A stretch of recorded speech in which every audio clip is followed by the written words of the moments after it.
네, 안녕하세요. 절세 시크릿입니다.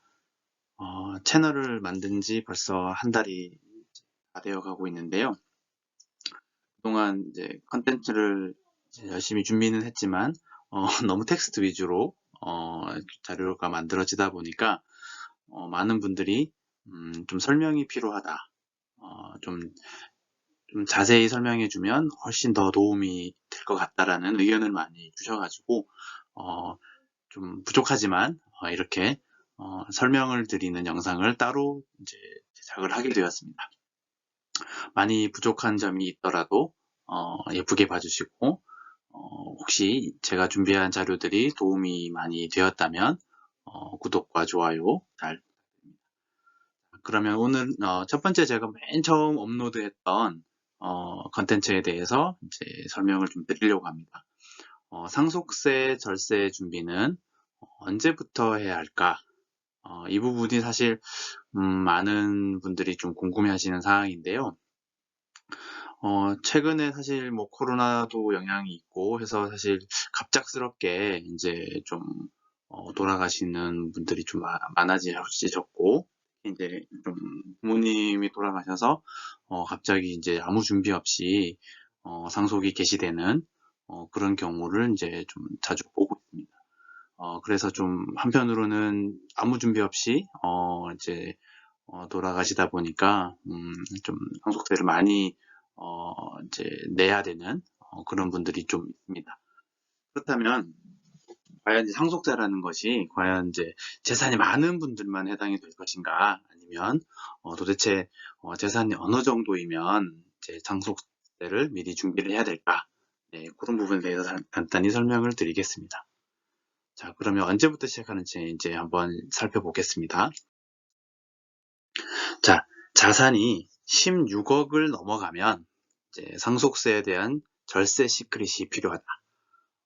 자산 16억이라는 게 이제 무슨 의미일까 뭐 궁금해 하실 텐데, 상속세 계산 구조상으로, 이제 뭐 일정 부분은 공제를 해주는 부분이 있습니다. 그래서, 자산이 상속된다고 해서 전체 이제 세금을 내는 것은 아니고, 일정 금액에 대해서는 이제 공제를 통해서 상속세 부담을 이제 줄여주기 때문에 자산이 이제 크지 않은 분들은 사실 상속세에 대해서 크게 사실 고민할 필요가 없었습니다. 그런데 최근 한 2, 3년 동안 부동산 가격이 급등을 하면서 집을 한 채 정도 서울에 이제 서울 기준으로 이제 집을 한 채 보유했는데도 불구하고 상속세를 납부해야 되는 과세가 되는 그런 경우가 많이 생겼습니다.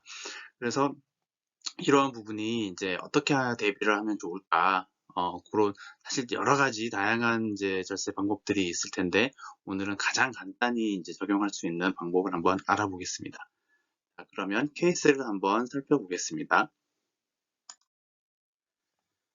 자, 그럼 딱 심플하게 상속 재산이 16억. 뭐 자산의 구성은 뭐 대부분 아마 아파트, 뭐 보유하고 있는 주택, 돌아가신 뭐 부모님의 이제 보유하셨던 주택이 이제 보통 대상이 될 거고요. 뭐 일부 뭐 금융자산이 이제 포함되어 수도 있습니다. 네, 여기서는 케이스를 심플하게 이제 자산이 16억일 때, 도대체 상속세 부담은 얼마 정도 될 것이냐. 왜 16억이라고 했는지는 요 다음 케이스에서 이제 살펴보면 이제 아시게 될 텐데요. 일단 먼저 16억일 때 일반적으로 그 자녀가 뭐 10명 뭐 이렇게 되지 않는 이상은 보통은 이제 일괄공제 5억 원이 가장 크게 받을 수 있는 부분이고요. 그 다음에 이제 부모님 중에 뭐 혹시라도 뭐 아버님이 먼저 돌아가셨다면 어머님이 이제 살아 계신 경우에 이제 배우자 공제를 받을 수가 있게 됩니다. 배우자 공제 5억 원을 이제 받는 게 제일 가장 기본 이제 공제 금액이고요.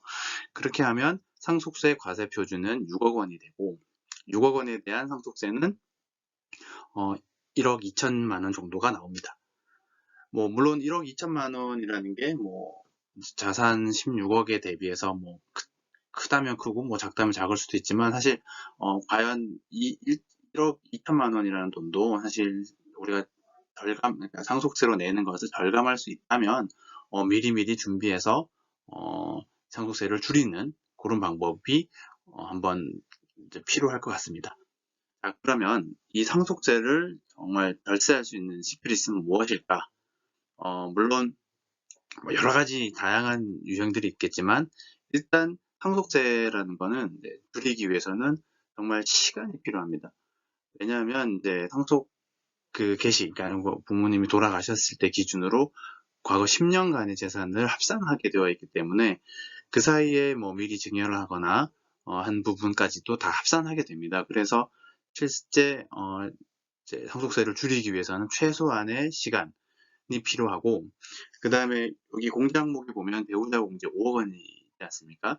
그래서 사실 이제 부모님 두 분께서 뭐 재산을 이제 많이 이제 읽어 놓으신 상태에서 이제 돌아가신다고 하면 뭐 안타깝지만 두 분의 두 분 중에 한 분은 먼저 돌아가시게 될 거고, 그랬을 땐 그 나머지 배우자분의 건강도 굉장히 중요합니다. 네, 이 부분은 이제 뒤에서 한번 살펴보겠습니다. 자, 그럼 어떻게 이 1억 2천만 원을 줄여볼 수 있을까? 이 부분에 대해서 살펴보겠습니다. 네. 여기 보면 빨간색으로 표시된 부분이 보면 이제 뭐 처음에 보셨던 부분과 다른 부분은 이제 그 배우자 공제 5억 다음에 배우자 사전 증여 6억 원, 이 부분이 있습니다. 이 부분이 이제 들어가게 되면 이제 배우자 공제 6억 원은 아까도 말씀드리면 증여를 하게 되면 배우자 공제 같은 경우에는 6억 원이 공제가 되게 됩니다. 그래서 배우자에게 살아계신 동안에 먼저 6억 원을 증여를 하고, 그러면 세금 부담 없이, 증여세 부담 없이 6억 원을 이제 예를 들면 어머니 명의로 이제 이전이 가능해지고, 그렇게 되면 이제 그 16억의 재산 중에 6억 원은 먼저 이전을 했기 때문에 상속세 과세 표준은 0이 됩니다. 그래서 실질적으로 산출세액은 0이 되고 앞서 보셨던 그 케이스와는 다르게 1억 2천만 원의 세금을 상속세를 절세할 수 있게 됩니다. 그리고 그 어머니가 받으신 그 6억 원도 이제 뭐 언젠간 또 어머니 돌아가시게 되면 그 6억 원에 대해서도 여기 일괄공제 5억 원이 적용이 되기 때문에 실질적으로 최종 납부하게 되는 세금은 뭐 한 1,000만 원 남짓 이렇게 되게 됩니다. 사실 뭐 이거는 어째 보면 좀 약간 너무 단순한 이제 케이스이긴 하지만 실제 여기서 제가 설명드리고 싶었던 부분은 상속세라는 거는 이미 이제 부모님이 가지고 계신 읽어놓으신 그 소중한 자산이 자녀들에게 이전이 될 때 이제 어떻게 하면 세금을 줄일 수 있을까라는 부분이 가장 크고요. 그러려면 최소한의 10년의 계획은 필요합니다. 그래서 만약에 상속세라는 거는 결국 누진세율이기 때문에 상속 자산이 커지면 커질수록 세금은 세율은 높아지게 되고 최대 50%까지 세금을 내야 됩니다. 그래서 세율이 낮은 구간으로 이제 상속세를 이제 부담을 하게 되려면 최소한 10년간의 계획을 세워서 미리 정교한 일정을 따라서 자산을 배분하고 사전에 증여라든지 자산 이전을 통해서 준비한다면 충분히 상속세는 많이 절감할 수 있는 방법이 있기 때문에 그런 부분에 대해서 간단한 이제 계산 구조를 말씀드렸고요. 사실 이 부분에 대해서 뭐 앞으로 많이 이제 제가 다양한 이제 컨텐츠를 가지고 설명을 드릴 예정이고, 그 부분에 대해서 이제 뭐 중간중간 궁금한 사항들이 있으시면 언제라도 이메일 또는 댓글로 질문을 해주시면 제가 성실하게 답변을 드리도록 하겠습니다. 자, 그리고 여기 이제 제 이메일 주소가 있는데요. 더 다양하고 실질적인 본인이 이제 궁금하다고 생각하시는 그 다양한 케이스가 있다면 질문을 남겨주신다면 제가 그 부분에 대해서 뭐 기존에 제가 이제 처리했던 케이스도 참조하고, 만약에 새로운 케이스가 있다면 제가 또 법과 이런 거 다양히 연구를 해서 좀 실질적으로 도움이 될 수 있는 그런 답변을 드리도록 하겠습니다. 아래 주소 taxsaving.kang@gmail.com 쪽으로 문의를 주시면 됩니다. 그리고 앞으로 제가 다양한 콘텐츠를 만들고 절세를 하기 위한 다양한 비법들을 많이 전수를 해드리겠습니다. 그래서 저에게 힘이 되어 주실 수 있도록 잘 부탁드립니다. 그리고 저도 최대한 많은 도움을 드리도록 준비하겠습니다. 네, 영상이 도움이 되셨다면 구독과 좋아요 부탁드립니다. 네, 감사합니다.